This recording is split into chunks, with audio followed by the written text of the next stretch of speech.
Avon Somerset. If you could keep saying that crime's down, I might as well say I'm the chief ballerina for the Bolshoi Ballet. I mean, both are untrue. But my point is that you keep saying that you want to tell our chief constables about the reality of us attending various jobs and incidents and what have you. What we want, Home Secretary, is for you to tell the public that we don't have the capacity to deal with your incidents. The shoplifters and you had your car broken into again. We don't have the capacity to do that. It's all very well you saying our chief constables have to tell the public that. We have to tell the public that, us frontline police officers. We want you to be honest with the public. We want you to tell them that we're 20,000 cops, fewer now than we were a couple of years or so ago. We want you to tell them that we can't go to some of their cries for help because, dare I say, because of your policies. We want you to be honest with the public.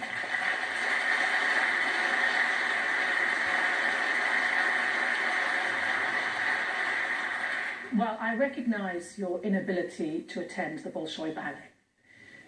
However, people have different experiences of crime, but there is the Independent Crime Survey. Now, you may shake your head at it, but I may have different views. You may all here have different views about whether crime is up and down. But there is a survey, it is independent, and it has stated very clearly that until the recent rise in violent crime over the past year, which is a different issue which we do need to address, crime has been falling and has fallen by a third. Now, there's no point having independent... Some crime.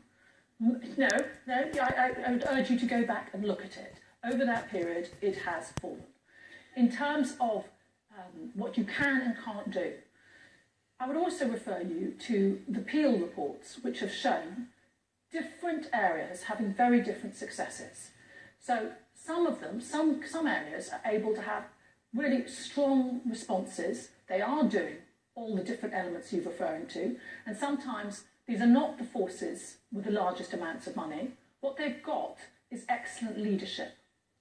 So I don't wholly agree with your interpretation that it's all about numbers and money. I think it's just as much about great leadership being able to deliver with a tighter budget. Back to the top on this side, mic 3, sir. Yeah, Peter Singleton, Merseyside Police.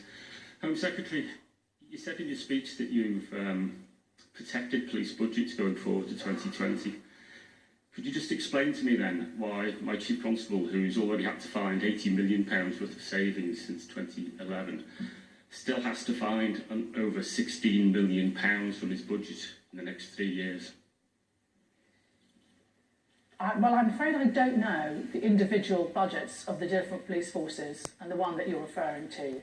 The fact is, we've protected the police budget from 2015 to 2019-20, and it's guaranteed, and the precept has to be raised as well. But most Chief Constables will acknowledge that is the situation. Additionally, there's the funds from the Police Transformation Fund that they can bid into. If you want to write to me or come and see me or come through Steve, whatever you want, after June the 8th, if I am in position, I will, of course, discuss it with you. I might just do that, Home Secretary. Thank you. We have a question on mic 4 at the back. Nick Smart, Chair of West Yorkshire. Home Secretary, I'm just going to pick up on a point around crime and demand because I find it extremely frustrating. The fixation on running crime down ignores the fact that demand is exploding. The HMIC says we can't cope with demand, we don't have enough staff. Demand is complex. I covered Pace this weekend in Happy Valley, you might have seen it on TV. And within 30 minutes of turning up, my response inspector is breaking down in front of me, going off sick with stress because of the hundreds of outstanding calls. I walk into custody and it looks more like an A&E ward with all the stuff on the mental health issues with staff. I've got staff down at the hospital looking after suicidal individuals who get released with a checklist of saying they are highly suicidal, and just because they're in police care, they're releasing to us, bring them back to their cells, so they are coming back into custody. We have to get crisis team out. I've got officers having no meal breaks, working extended tours. That is the reality of policing, day in, day out, not just in West Yorkshire, West Mids, the Met, wherever. There are not enough cops to deal with the demand. So I'm going to ask you, as Steve has tried to ask you, Are you going to invest in the police service with greater budgets for chief constables? Because the bright individuals, they're robbing Peter to pay Paul. They don't have the money to deal with the demand or what the public expects, and we need more cops. Will you give us more money, more cops?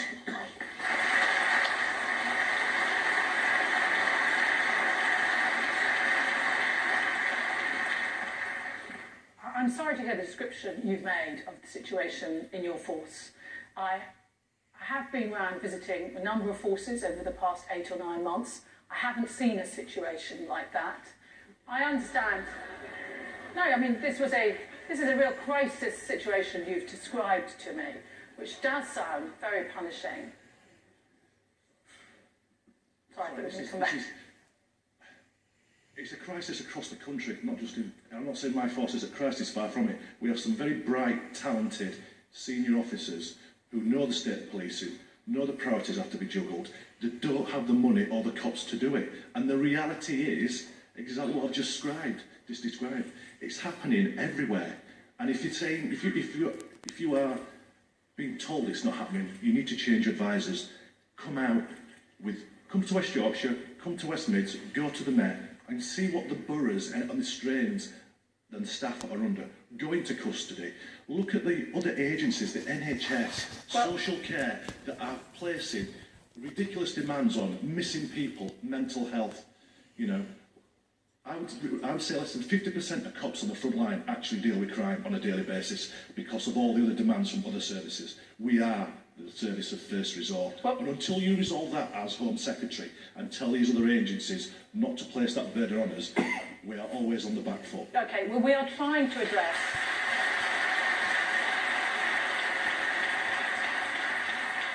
We are trying to address the issue of making sure that the police services aren't the agency for every issue going around, particularly on mental health. That's why we've taken steps to make sure the police cells aren't used as a first place of safety on mental health, and we're doing other trials around as well. Let me just answer this very simply by accepting your invitation to come up to West Yorkshire, should I be in the post after June the 8th. And let me also tell you that I do not sit back and listen to my advisors. I do go out as well and visit other places, and I'll make sure that I do, number 4, when after June the 8th, if I get elected. Nick, thank you very much. Thank you. Cheers. Do you listen to police officers as well? Of course. Because, I mean, the kind of question that we had there from Nick and others, of course, have been, these aren't occasional anecdotes. These aren't just some minor little grumbles here and there. This is a theme. It's a narrative. Some would even say it's an epidemic in policing at the moment. The shortage of the challenges, the multiple agency issues that are placed upon the police, as was just described there. This is way beyond, surely, what your government thought would happen if you reduced police officer numbers. Well, the focus was always on, and should always be, on reducing crime, and that has been, despite what some people's views is, largely a success.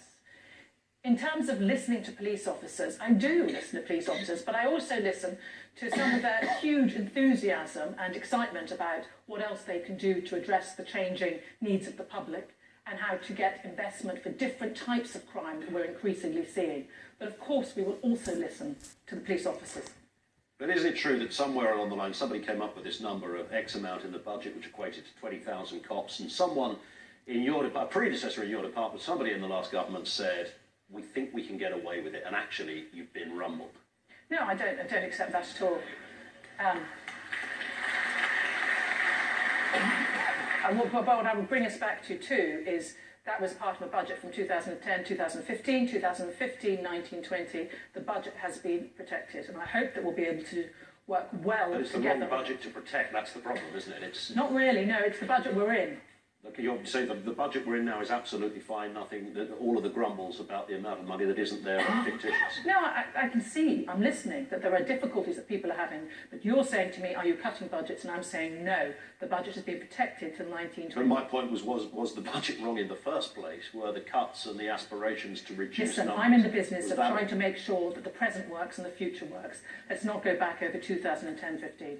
Okay, or to 2019, where the same... As I said, it's been protected. It's protected, but at that rate. At that rate. Okay. Steve, did you want to come back in on that? Because obviously Again, the issue that Nick just raised resonates, I think, across probably all police forces and with all police officers. Sorry, me, I thought I was Steve, sorry. Sorry, I was miles away. I was having a cough. I'm sure the answer's yes. Let's take a question from the app. This comes from Dominic, who's from Staffordshire. He says, why don't the Cabinet and MPs show a bit of solidarity with the rest of the public sector workers and abide by the same kind of pay restraint, which goes back to the issue of MPs' pay restraint. I think you've sort of addressed that. Craig in West Yorkshire, Home Secretary, are you aware that welfare intervention in the form of counselling is a taxable benefit for employees? As such, if an officer receives counselling above a certain value, they are subject to a benefit in kind bill. Will you agree to look at this issue with HMRC?